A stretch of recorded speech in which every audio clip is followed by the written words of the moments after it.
पिता से यह सारा वृत्तांत पूछा। उसके उत्तर में पिता ने सब बातें बताकर इस प्रकार कहना आरंभ किया। बेटा, दैववश मेरे निकट गीता के 3 अध्याय का पाठ करके तुमने इस शरीर के द्वारा किए हुए दुस्तज कर्म बंधन से मुझे छुड़ा दिया है।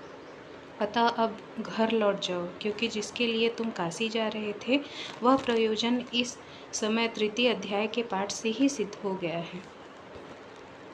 पिता के यूँ कहने पर पुत्र ने पूछा, तात, मेरे हित का उपदेश दीजिए तथा और कोई कार्य जो मेरे लिए करने योग्य हो बताइए।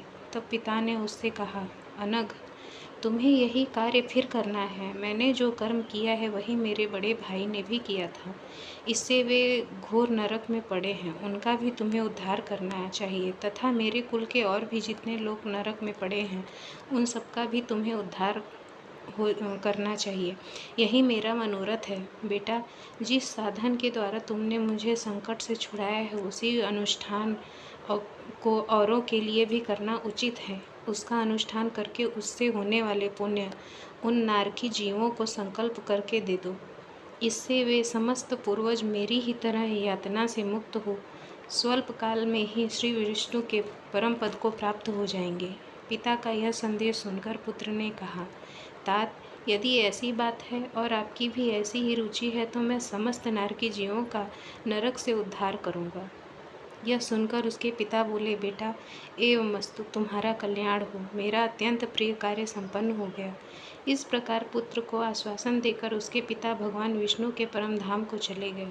तत्पश्चात वह भी लौटकर राजस्थान में आया और परम सुंदर भगवान श्री कृष्ण के मंदिर में उनके समक्ष बैठकर पिता के आदेशानुसार गीता के 3 अध्याय का पाठ करने लगा। उसने नारकी जीवों का उद्धार करने की इच्छा से गीता पाठ जनित सारा पुण्य संकल्प करके दे दिया।